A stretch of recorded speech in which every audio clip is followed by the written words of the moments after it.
University మంచి భవిష్యత్తు కోసం తెలుగు విద్యార్థులు ఇష్టపడే యూనివర్సిటీ. కాల్ 9059052378 9059052379.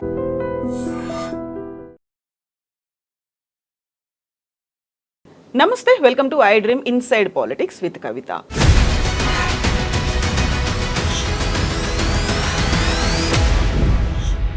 దశాబ్దంత విషాదమైనటువంటి ఒక సంఘటన. ప్రపంచంలోని ఇంత పెద్ద టన్నెల్ నిర్మాణం ఎక్కడా జరగలేదు అనుకుంటున్నప్పుడు తీసుకోవాల్సినటువంటి జాగ్రత్తలు అనేవి ఉంటాయి. ఒక ఇంజనీరింగ్ కావచ్చు, లేకపోతే ఒక స్టాటిస్టిక్స్ కావచ్చు, అంచనాలు అనేవి ఎక్కడ లెక్క తెప్పాయి అనుకుంటున్నారు మీరు? లెక్క తప్పడము అనేది ఏం లేదండి. దీని మీద తెలంగాణ వచ్చిన తర్వాత కూడా ఆంధ్ర పాలకుల గురించి మాట్లాడుతున్నారనే విషయాన్ని కాస్త పక్కన పెడితే ఇవాళ మాట్లాడుకోవాల్సిన అవసరం ఉన్నది. ఎందుకనంటే ఈ టనెల్ ప్రపోజ్ చేసిన సమయంలో ఆల్టర్నేటివ్గా టనెల్ కాకుండా వేరే పద్ధతులలో నీటిని తెలంగాణకి ఎక్కడి నుంచి అయితే ఎంత అయితే ఇవ్వాలనుకున్నారో ఈ టనెల్ ద్వారా వేరే పద్ధతిలో ఇచ్చే అవకాశం లేకుండా ఉండిందా అనేది పెద్ద క్వశ్చన్. లేవా ఆల్టర్నేటివ్స్? ఇవాళ మనము కాళేశ్వరం నుంచి నీరు ఏ రకంగా అయితే మనము ఉపరితలానికి తీసుకొని వచ్చి చేస్తున్నామో అంతకన్నా గొప్ప విషయం కాదు ఇది. వాస్తవానికి ఇది తెలంగాణ ప్రజల పట్ల, తెలంగాణ రాష్ట్రం, తెలంగాణ ఆనాటి ఉన్న తెలంగాణ ప్రాంతం మీద ఆంధ్ర పాలకుల యొక్క క్రూయల్ జోక్. ఇది ఒక ఎంత అంటే అంత క్రూయల్ జోక్. ఏంటంటే ఈ టనెల్ వ్యవహారాన్ని మీరు కాస్తంత పరిశీలిస్తే ఇది అత్యంత లోతులో అత్యంత పొడవైన టనెల్. ఇది ప్రపంచంలో లేదు. ఇది విజువలైజ్ చేసిన రోజుల్లో టెక్నాలజీ కూడా లేదండి. అసలు అంత టెక్నాలజీ ఎక్కడ, ఇట్లాంటి టనెల్ ప్రపంచంలో ఎక్కడ లేనప్పుడు ఇండియాలో అంత టెక్నాలజీ ఎక్కడ ఉందండి? ఎందుకు ఈ టనెల్ ప్రపోజ్ చేసినారు? ఎందుకు అంటే ఇది అసాధ్యమైన పద్ధతుల్లో దీన్ని ప్రపోజ్ చేసినట్టుగా ప్రజల్ని నమ్మించవచ్చు, తెలంగాణ ప్రజల్ని నమ్మించవచ్చు. మేము మీకు నీళ్ళు ఇచ్చేదానికోసం మేము భగీరథ ప్రయత్నం చేస్తున్నామని. ఎటు తిరిగి ఇది కాదన్న సంగతి ఆనాటి ఇంజనీర్లకు కానివ్వండి, ఆనాటి పాలకులకు కానీ ఖచ్చితంగా తెలుసు. ఎంత లోతులోనండి ఈ టనెల్? 45 కిలోమీటర్ల పొడుగు టనెల్. ఎక్కడ కూడా ఒక డక్ట్ కానీ తర్వాత ఒక వెంట్ కానీ తీసుకొని దాంట్లోకి గాలి తీసుకొని దానికి కూడా అవకాశం లేని పద్ధతులు ఆ రోజు ఉన్నాయి చట్టాలు. ఈరోజు కూడా పర్యావరణ చట్టాలు ఏవైతే ఉన్నాయో అలో చేయవు. సో ఈ టనెల్ ఏంటంటే ఈ టనెల్ బోర్ మిషన్ అనేది ఏదైతే ఉంటుందో ఇది ఒకటే దిక్కుగా పోవాలా. పోయిన తర్వాత మొత్తం టనెల్ కంప్లీట్ అయిన తర్వాత అది ఇంకొక డైరెక్షన్లో ఈ మిషన్ బట్టే అంతా కొట్టుకుంటూ లోపలికి వెళ్ళిపోయి దాన్ని అక్కడ సమాధి చేసేసి ఈ టనెల్ ఫినిష్ కావాలి. 45 కిలోమీటర్ల పైన ఉన్న టనెల్లోకి ఎక్కడి నుంచి గాలి వస్తుంది? ఎక్కడ వెంట తీసుకోకపోతే? ఇదే ఎవరికైనా అర్థమవుతుంది. ప్రపంచంలో అప్పటి వరకు చేయలేదు, ఇప్పుడు కూడా చేయలేదు. ఈనాటికి కూడా అట్లాంటి టనెల్ ఎప్పుడు కూడా లేదు. మనకున్న టెక్నాలజీ ఏంటంటే ఆ దినాలలో ఆ రోజులలో ఉన్న టెక్నాలజీ ఏంది? దాని ఫలితాలు ఇవాళ చూస్తూ ఉన్నాం, దాని దుష్ఫలితాలు చూస్తున్నాం. ఫలితాలు ఏమీ లేవు. ఒక చుక్క నీళ్ళు ఆ టన్నెల్లో ప్రవహించేసేసి తెలంగాణని సస్యశ్యామలం చేసింది. ఒక గుంట కాదు కదా, ఒక స్క్వేర్ మీటర్ పంట కూడా రాలేదు. కానీ వేల కొలది రూపాయలు ఇవాళ, వేల కోట్ల రూపాయలు ఇవాళ వరకు ఖర్చు పెట్టడం అయితే జరిగింది. ఇది చాలా విచిత్రమైన టనెల్. ఈ టనెల్ ఇప్పుడు ఏంటంటే ఇది టనెల్ శ్రీశైలము డెడ్ స్టోరేజ్కి కొంచెం పైనుంచి ఈ టనెల్ తీసుకున్నారు. అంటే శ్రీశైలం ప్రతి సంవత్సరం నిండుతుంది. Majority of the years Srisailam నిండుతూనే ఉన్నది.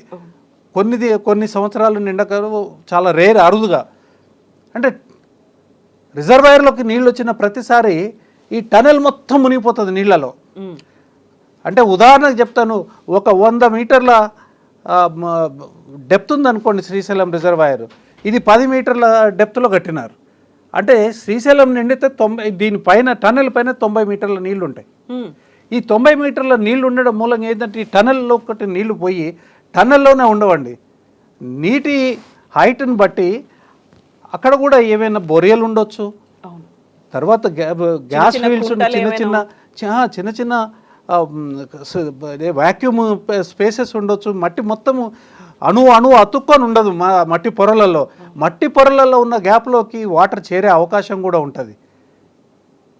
వీళ్ళు మొదలుపెట్టే ముందు వాటన్నిటిని చూసుకోవాలి. ఈ మిషనరీ కూడా మొత్తం అందులో నీళ్ళలో మునిగిపోతుంది. ప్రతి సంవత్సరం ఏంటంటే ఈ మిషనరీని క్లీన్ చేసుకోవాలి, తర్వాత దాన్ని మళ్ళీ స్టార్ట్ చేయాలి. ఈ లోపల ఏమైనా ఎయిర్ గ్యాప్లలో వాటర్ ఏమైనా నిండి ఉన్నదా చూసుకోవాలి. అంత జాగ్రత్తగా చేస్తేనే ఇదంతా జరుగుతుంది. ఇప్పుడు ఇది మొదలుపెట్టేది ఎన్ని సంవత్సరాలు అవుతుందండి? దగ్గర దగ్గర 40 సంవత్సరాలు దాటిపోయింది ఈ టన్నెల్. ఇవాళ ఏం ఫలితాన్ని ఇచ్చింది ఈ టన్నెల్ అని అంటే, దుర్మార్గంగా ఇవాళ ఒక 8 మంది ప్రాణాలని తెలియదు, ఉన్నారో తెలియదు, పోయినారో తెలియదు. అక్కడికి పోయేదానికోసం 1.5 కిలోమీటర్ దూరంలో మొత్తం అంతా బురద, తర్వాత నీరు నిండుకొని ఉన్నది. లోపలికి పోయే ఆస్కారం కూడా లేదు. ప్రయత్నాలు చేస్తున్నారు అనేక మంది. ఇట్లాంటి ప్రాజెక్టులా తెలంగాణకి ఇట్లాంటి ప్రాజెక్టులు ఇస్తారా? మరి ఆంధ్ర ప్రాంతంలో కూడా ఒక టన్నెల్ కొట్టినారు, రైట్ బ్యాంక్కి, శ్రీశైలం రైట్ బ్యాంకుకి ఒక టన్నెల్ కొట్టినారు. మరి ఆ టన్నెల్లో ఎందుకు ఈ సమస్యలు రావట్లేదు? ఆ టన్నెల్ కంప్లీట్ అయిపోయింది, అటు నీళ్లు పోతున్నాయి. అదే ప్రభుత్వాలు, ఉమ్మడి రాష్ట్ర ప్రభుత్వాలే మొదలుపెట్టినారు. ఆంధ్ర ప్రాంత ప్రజానికానికి, రైతులకు ఒక న్యాయం, తెలంగాణ రైతులకు ఒక న్యాయం. ఇది ఈ రకమైన పరిస్థితులు వచ్చే అవకాశం ఉంది. దీనికి ఆక్సిజన్ కూడా లేదు అని ముఖ్యమంత్రి స్థాయిలో ఉన్న కేసీఆర్ గారే అసెంబ్లీలో చెప్పినారండి, వేరే ఎక్కడ కూడా చెప్పలేదు. మనకి నిర్లక్ష్యమే వేరే పెద్దవాళ్ళ మాట వినడం, దాని మీద జాగ్రత్తలు తీసుకోవాలంటే వీళ్ళకి బిడియం సిగ్గాయ. ఇవాళ ఏమైంది? ఇవాళ అసలు దీంట్లో ఏమేమి జరిగిందో ఊహించడం కూడా కష్టమండి. దీని మీద జ్యుడిషియల్ ఎంక్వైరీ వేయాలి. ఇందులో ఎవరు మేము మాట్లాడమైనా, వాళ్ళు మాట్లాడమైనా, బయట ప్రజలు మాట్లాడడం అయినా, ఏదైనా దీనన్నిటికన్నా ఒక జ్యుడిషియల్ ఎంక్వైరీ చేసి దీని మీద అసలు మొదటి నుంచి దీన్ని జరిగిన వ్యవహారం ఏంది అనేది ఇవాళ నిక్కచ్చిగా ఎవరు దీనికి బాధ్యులు, అసలు ఈ పనులు మొదలుపెట్టే ముందు తీసుకోవాల్సిన చర్యలు ఏముండే, వీళ్ళు చర్యలు తీసుకున్నారా లేదా? లేకపోతే చర్యలు తీసుకుని ఉంటే ఆ నీటి నిల్వ ఏదైతే ఉందో అది సొరంగం నీటిలో మునిగి ఉన్నప్పుడు నీరు 100 మీటర్ల నీరు ఉందనుకోండి, ఇది 10 మీటర్లు మాత్రమే కదా, ఈ సొరంగం 10 మీటర్ల లెవెల్లోనే ఉంటుంది అనుకుంటే మరి ఆ 90 మీటర్ల నీళ్ళలో ఇనండేట్ అయిపోయింది, మునిగి నాని ఉన్నది కదా. అది చెక్ చేయకుండా లోపలికి ఎట్లా పోతారండి? ఇవాళ పరిస్థితి ఏంటి? చెక్ చేసినారా లేదా? కనీసం రిపోర్ట్స్ ఉంటాయి కదా, కంపెనీ దగ్గర పనిచేసే కాంట్రాక్టింగ్ కంపెనీ ఏదైతే ఉంటో రిపోర్ట్స్ ఉంటాయి కదా. భావితరాలకి ఇట్లాంటి సొరంగం చేసేటప్పుడు ఏమేమి చర్యలు తీసుకోవాల్సిన అవసరం ఉంటుంది అనేదానికైనా అనుభవాలను నిక్షిప్తం చేయాల్సిన అవసరం ఉంది కదా. ఈ దురదృష్టకరమైన సంఘటనని నిక్షిప్తం చేయాలి కదా, చేస్తే వాళ్ళకు ఉపయోగపడుతుంది కదా. తర్వాత ఈ సొరంగానికి ముందుకు పోవాలనా లేదా, ఇంకా వేరే ఏమైనా ఆల్టర్నేటివ్స్ ఉన్నాయా లేదా అనేదైనా ఇదవుతుంది కదా. వీటిని ఏమీ పట్టించుకునేది లేదు. ఒక పక్కన సొరంగం కూలిపోయి అందులో జనం ఇరుక్కొని ఉండుంటే ముఖ్యమంత్రి గారు ఎలక్షన్ క్యాంపెయిన్లో తిరుగుతారండి? ఎంత విడ్డూరమైన విషయాలు ఇవి, ఎంత నాన్ సీరియస్గా ఉంటున్న విషయాలు ఇవి. ప్రజల ప్రాణాల కన్నా తర్వాత అందులో పనిచేసి అంటే ఎంత రిస్క్ చేసి అందులోకి పోయి పనిచేస్తుంటే వాళ్ళ ప్రాణాలు ఇవాళ ఒక ప్రశ్నార్థకం అయినప్పుడు పరిపాలకులు ఎట్లా ఉండాలండి? ఇవాళ ఈ ప్రభుత్వం వచ్చిన 14 నెలలనే 3 ప్రమాదాలు జరిగిపోయినాయి. ఈ 3 ప్రమాదాలకి ఓ రిపోర్టు లేదు, ఓ ఎంక్వైరీ లేదు, ఎవరి తప్పు అనేది కూడా ఏమీ లేదు.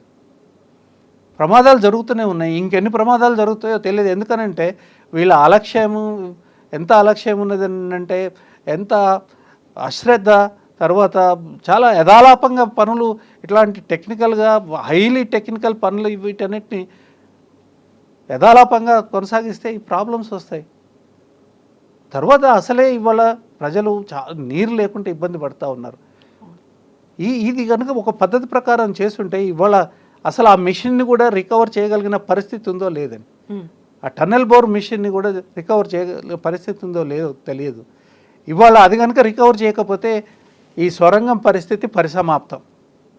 ఇంకా భవిష్యత్తులో కూడా దాన్ని అది పునరుద్ధరించడం, ఇప్పుడు మళ్ళీ మీరు continue సొరంగం చేయడం. ఎట్లా చేస్తారు? ఇంకా సొరంగం ఎట్లా చేస్తారు? ఇప్పుడు అది పోతూ కేసింగ్ వేసుకుంటూ పోతుందండి. అంటే అది వెళ్ళినప్పుడు ఈ వ్యాసము 12 మీటర్లు ఉందనుకోండి, అది వెళ్ళిపోయిన తర్వాత ఈ కేసింగ్ వేసిన తర్వాత అది 10 మీటర్లు ఉంటుంది. అది 12 మీటర్ల వ్యాసం ఉంటుంది. ఎందుకంటే ఆ డ్రిల్ బోర్ ఏదైతే ఉందో అది వెనకకు రాదుగా, ముందు నుంచి అలా వెళ్ళిపోతూనే ముందు నుంచి అలాగే వెళ్ళిపోవాలి. ఇప్పుడు ఈ డిజాస్టర్ అయిన తర్వాత అది అసలు రిట్రైవబుల్ అయినా కాదా, అది అసలు మిషన్ని బయటకు తీసుకురాగలుగుతామా? ఇప్పుడు దాన్ని ముందుకు తీసుకుపోవాలంటే ఆ మిషన్ని బాగు చేయాలి. బాగు చేసే పరిస్థితి ఉందా? రిట్రైవబులా కాదా? ఎంత డ్యామేజ్ అయింది, ఎంత డ్యామేజ్ అయింది? రిట్రైవబుల్ కాకపోతే ఏం చేయాలి? ఏం చేసేది ఏముండదు. ఆ సొరంగానికి మంగళం పడాల్సిందే. ఇదంతా దీనికి కారకులు ఎవరు? ఈ జ్యుడిషియల్ ఎంక్వైరీ వేయాలండి. ఇది ఇంతకన్నా ఘోరమైన విషయం లేదు. ఇప్పుడు 50 సంవత్సరాల కింద ఇట్లాంటి నిర్ణయం తీసుకోవడమే చాలా పొరపాటు. ఈ నిర్ణయం తీసుకునే ముందు ఖచ్చితంగా మాకు బేసిస్ ఉంది అనుమానించే దానికోసమో ఆరోపించే దానికోసమో ఇది కావాలనే చేసినారు.